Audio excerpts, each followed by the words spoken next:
Hello, welcome back. I'm actually recording this after what you're going to see in the rest of this video. In this video, in addition to talking about moving on to step 2 in the little project I've been working on, I talk about vibratory tumblers. I realized before I put the video up that I left out a very important part of vibratory tumblers. You see this all the time in like the Facebook groups and stuff like that. There are two kinds of vibratory tumbler. There are vibratory tumblers that people use to clean spent bullet casings so they can reload them. And then there are the heavy-duty industrial strength vibratory tumblers you can use to tumble rocks. And what happens, like I know Tumblers makes both. I tried to look and I can't find out. My Tumblers, the bowl has a blue stripe on it. The regular tumbler that you could do bullet casings in has a different colored stripe. But there's more to it than that. The build of the machine is different, and they're much cheaper. So what happens is people see these and they want to use them for rocks and it won't work. The rocks are that it's way more weight in the barrel in addition to having a little bit of water in there, where with bullet casings they dry tumble. So here's the deal. If I wanted to dry tumble bullet casings and clean them, I could do that in my tumbler. That's fine. Less weight wouldn't be a problem. But if you have a bullet casing tumbler and you put rocks in it, way more weight is a problem and it would destroy that tumbler. So if you would decide to buy a tumbler, make sure you get one that is designed for rocks. If not, that could be a fairly expensive mistake. Okay, well, basically I just wanted to make sure I get that in there. I hope you enjoy the video. We have enough rocks now and we are moving on to step 2. I'm back and I jumped ahead a little bit again like I did last week. I've already gone outside, emptied out the barrel, cleaned off the rocks, and gone through and picked out the ones that are ready to move on. Now we have about a 3/4 full barrel. It's got water in it, so I can't tilt it too far. Okay, but you can see you're seeing rocks there, and I'm barely tilting it. There's enough rocks in here now to go to step 2. Okay, so this kind of is a good place to have another discussion: vibratory versus rotary. Okay, now here's the thing. When I started this out, I said I'm going to do rotary all the way through, and that is what I'm going to do. Okay, but step 2 is where if you have a vibratory tumbler,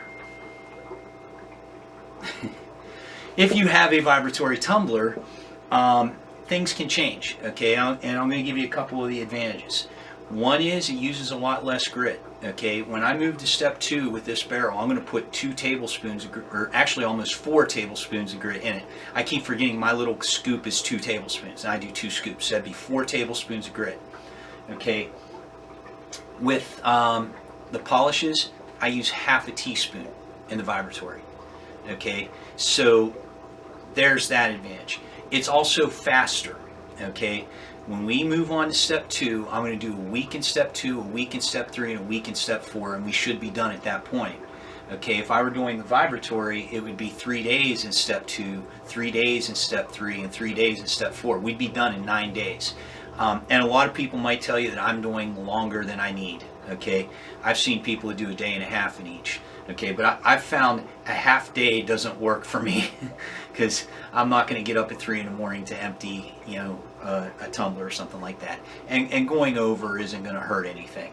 Okay, so if you would consider, okay, getting a vibratory, first thing is you have to do step 1 in a rotary. Okay, these barrels and these tumblers aren't right to do step 1. It's too abrasive. Okay, this right here, I can see it's in the shot. This is a Lotto tumbler. Okay, this was my second vibratory. It's a 4.5 pound barrel. Okay, but it actually works out pretty well. Like if I did want to do this batch, I could use this amount of rocks, but I would just fill the rest with ceramic media. Okay, which we're going to talk about that in a little bit too. The first vibratory I got a UV18 Tumblers vibratory tumbler. Let me show you this is the bowl for that. Okay, get it? 18-pound capacity. Okay, what you're hearing in there are the washers and nuts and bolts for it. Okay, what I've found is even running a 12-pound lure tone and two 3-pound lure tones continuously with step 1, it would take me months to fill this to be able to use it. So I realized, okay, this is just kind of too big for me. I'm not unhappy with it because there are certain things this one can do that this one cannot. Okay, if I have a big rock, anything I want to tumble in this, I have to be able to get it through this hole. But keep in mind, I can't like cram it through the hole because then how am I going to get it out? Okay, so basically this has limits in terms of how big a rock I can put in it. So usually what I do is once or twice a year, I'll kind of save up, and that's why this isn't running right now. I'm saving up, and I'll do a batch in this because I can put a much bigger rock in it because it just has to, you know, fit in there. You can see that the opening for this is as big as my hand outstretched. Okay, so that's kind of advantages to them. People might disagree with me. I also think they work a little better. Okay, now that said, I fully expect that we're going to have some pretty good results using a rotary.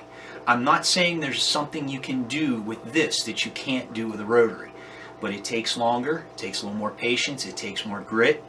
A disadvantage is these things are expensive and they're hard to get. I looked recently and they were sold out, like even parts. This is starting to make me nervous. Parts for the Lotto. I've had my Lotto for a few years now. I'm thinking before too awful long I might need a new set of springs, and the last time I looked I can't get them. So that's a disadvantage. If you find one, if you find one used, that's another disadvantage. You may not be able to find the parts for it. Okay, but I really do like the vibratory. I can tell you since I got the vibratories, I don't think I have done a single batch all the way through in a rotary barrel, which is what I'm doing now. So this would be the first time in several years that I've done that. Let's talk media, ceramic media and plastic media. Okay, I showed the ceramic media. There we go. I showed the ceramic media in an earlier video in this series. This is what it looks like. Okay, just little ceramic things. You can get, these are big, and you can get small ones that are much smaller. I tend just to get the big because eventually they become small. Now, here's the thing. You can get plastic media, which is like wee little plastic balls that you can put in there. I don't use it, ever. To me, it's a bigger pain in the butt than it's worth. Okay, it's hard to separate out. The plastic you can't take from one stage to another. So if I threw a handful of plastic media in this barrel for step 2, when we move on to step 3, I have to take all of that out and I have to put in a new set of clean plastic media because it will carry the grit over from one to another, where ceramics won't do that. I could take this handful, throw them in here, okay, and it'll be fine. Okay, and I can keep that in there all the way up through and then put them back in another step 2. I don't tend to do it in step 1. In step 1, I'm going to fill it up with rocks. Okay, but that's the thing. As we progress, okay, when we do step 2, our rocks will lose a little bit of volume. Okay, we're going to, not as much as in step 1 because we're using a less aggressive media. Okay, we went from 60-90 grit, or actually I was using straight 60 grit, so it was all 60 grit.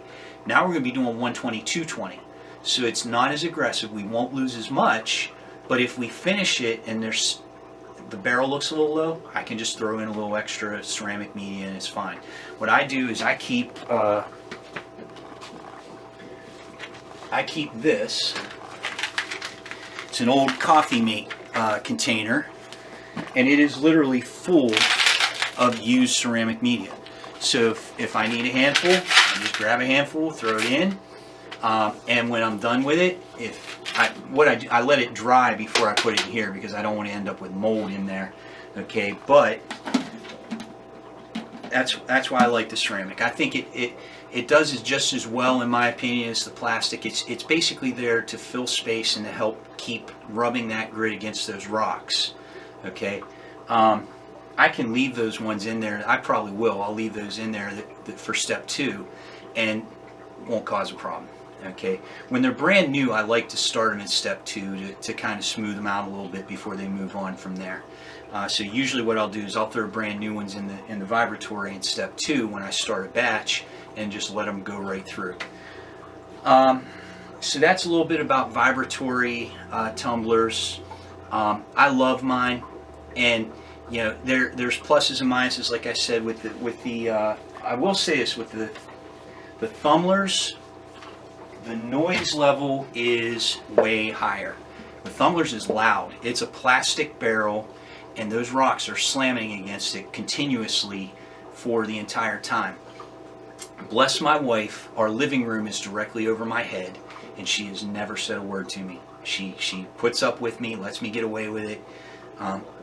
I know she hears it because I can hear it up there, and it's kind of just a dull rattle up there, but I could see it would get annoying if you're trying to watch something or something like that. But she lets me get away with it.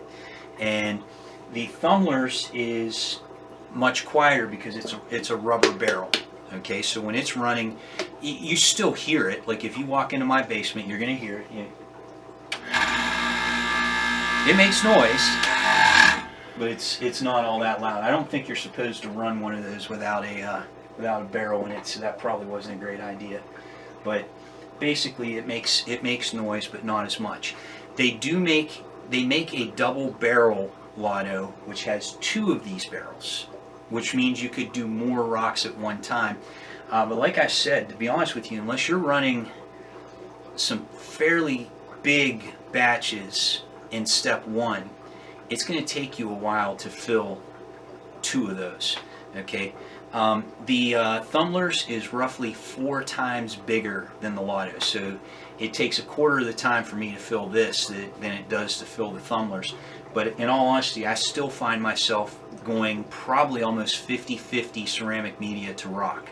So when I fill this thing up, it's probably about half full with rocks, about half full with ceramic media. Okay, so that's a little bit about how those go. They can be fairly expensive. I'm fairly sure this is over $200 new right now, if you can find it. That tumblers is probably over $300. And you know, they're expensive. You're not going to, you know, I think I said in the first video, this isn't a cheap hobby. Overall, you know, I have complained that the tumblers is noisy. Okay, I have no complaints with the machine. It does a great job. It's not the machine's fault that it's a little louder than I want it to be. There's nothing I can do about that. Okay, but if you don't have a place where the noise isn't a problem, then the tumblers is probably a bad idea. They do make a UV10, which would be a 10-pound version of that. And part of me wishes I had gotten that one. But part of me is happy because it worked out well for me. I do most of my tumbling in the Lotto, but like I said, probably once or twice a year, I'll load up the tumblers so I can throw some of the bigger rocks in. And I've got a couple of bigger rocks I'm working on right now that I might be able to get them into the Lotto, but if I did, I would have to be very careful about what I put in with them because there has to be enough room for the stuff to move. Alright, so what I'm going to do now is we will set up this barrel. We're going to move on to step 2. It'll take a week. Now this time at the end of step 2, I'm not looking to pull rocks out. It all will move on to step 3. We'll do a week in step 3, and then we'll move on to step 4, and that will be the final step. When we get done, if we're not happy with how they look, like if they look cloudy or something like that, then we may do a burnishing, which is where I'll do like a day with just basically borax in the barrel. So it's just soap basically. Borax is like it's kind of an old timer's laundry detergent. Okay, but for whatever reason, it's one that you can put in one of these barrels. So you don't want. There's some things you don't want to put in these barrels because it could have. I think it can interact with the rubber, but evidently borax is safe for the rubber. All right, so I'm going to stop the camera. I'll set you guys up where you can see what I'm doing, and we will get this barrel moving for step 2. All right, here we are. I dumped the water off of these, and I don't know if you can see, you want 2/3 to 3/4. I think we're closer to 2/3 than 3/4. So remember what I said earlier? I'm going to do it. I'm going to grab a little bit of ceramic media out of my little ceramic media thing, and we're going to fill it up just a little bit more. The problem is, if it's not filled up enough, then the rocks are going to bash into each other as they're tumbling. Okay, and I don't want that. We do want them to rub up against each other. They have to have enough room to move, but we don't want them bashing into each other. So there we go. I'd say that's absolutely a good solid 3/4. We will fill that up. And now we've moved on to the 120-220 grit. It is obviously, when you look at it, you can see it's finer than what I was using before. Okay, we're going to throw that in there. And I don't want to forget, I normally do it first, and I didn't this time. Put in water. I did that once. I had one time I started a batch. I put the lid on a barrel, started a batch, and I never put water in it. That was a heck of a mess. That took quite a while to clean up. And luckily, I only tumbled it for a few days. I'd been doing it enough that it sounded weird. Something about it sounded weird. It was enough that I opened it up, and when I saw it, I knew exactly what I did. Okay, so we got the barrel here. I'm gonna go get a lid.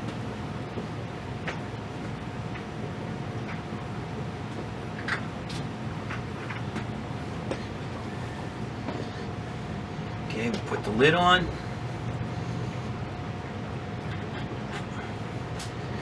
There we go. Dry off the top a little bit. I don't know if you have to. I don't think it would hurt anything, but I usually do. Dry off the inside of the lid. Pop the lid on. The washer. Screw it down a little bit.